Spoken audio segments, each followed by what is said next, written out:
With Trent Alexander-Arnold leaving to join Real Madrid this summer, it's no surprise that Liverpool are on the lookout for a new fullback. But with Conor Bradley already at the club, there were some question marks about whether or not the club would spend big in the summer. Those questions have been answered in the best way possible by Liverpool finding the perfect loophole, spending only €35 million on Bayer Leverkusen fullback Jeremie Frimpong. The only problem is he's not technically a right back. We'll explain more a bit later, but first up, who is Jeremie Frimpong and what will he bring to the club?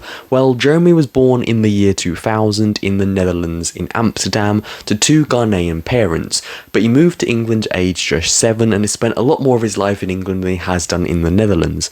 At aged 9, he joined the Manchester City Academy and spent the next 9 years of his life there before going up to Celtic in Scotland and playing there for a season. He then went and joined Bayer Leverkusen, and of course the rest is history. He won the Invincible League title, being one of the most important players in that team.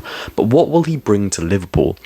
Well, first up, it's important to note that Liverpool and Leverkusen play two very different systems. Liverpool play a traditional 4-3-3 formation, whereas Leverkusen play a 3-4-3 or 3-5-2 at times, with Frimpong operating more as a right wing-back or right winger. So he doesn't technically play right back all that often, so in a back four he could get exposed a bit more. People obviously highlighted the fact that he's a significantly worse defender than Trent. I don't think that's true, and let me bring out a couple of stats to back this up. Trent in the last season alone has been dribbled past 55 times, whereas in the last 3 seasons combined, Frimpong has only been dribbled past 48 times. And that just goes to show that obviously people highlight the fact that Trent plays in a much harder league and Frimpong plays a bit further forward, and that's fair enough, but it's not like Frimpong gets absolutely destroyed anytime he comes up in a 1v1. He's very, very strong in 1v1s.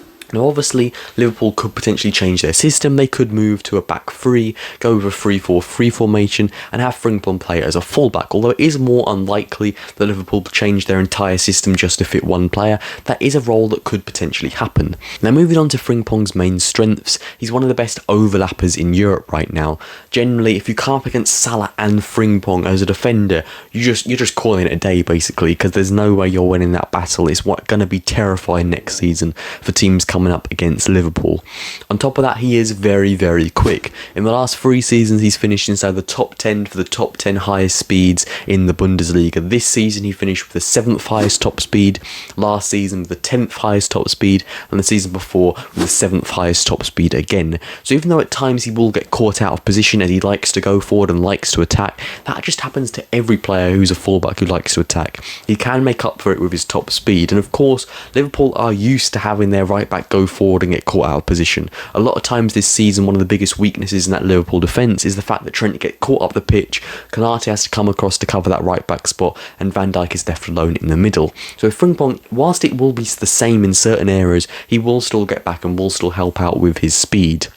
Of course, another attribute that Frimpong brings is his versatility. Next season, the AFCON will be coming. Salah will almost certainly get called up by Egypt, meaning that Liverpool will be without their best player for a few matches. Now, of course, this season they've been heavily reliant on Salah to stay fit, as he's basically carried the attack on his back. But next season, when they're without him for a few games, Frimpong can step forward, go into that winger spot, and have Conor Bradley come in to fill out that defensive spot. Conor Bradley is still a great player. I still expect him to get a lot of minutes next season and rotate well with Frimpong. It's not like Frimpong's just going to come in and take that spot for his own. There will be sort of a bit of rotation going in there, particularly when Liverpool come up in games where the right back is going to expect it to be defensive a lot more, and in games where the right back is expected to go forward a bit more, I'm sure there will be some good rotation there.